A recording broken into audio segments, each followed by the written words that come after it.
Assalaamu calaykum, maalin wanaagsan. Welcome to Mohamed Somali official.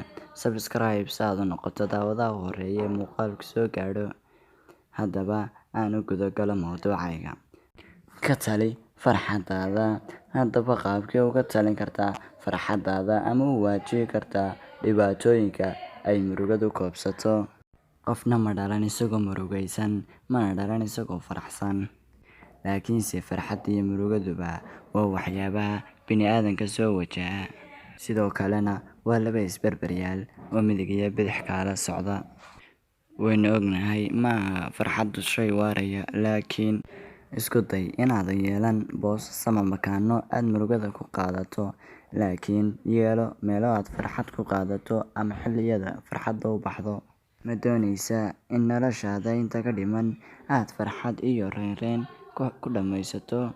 Haddaba Rabbiga caabud, cibaadad iyo camal saalix la imow, xadhigiisana mar walba ku xidhnow.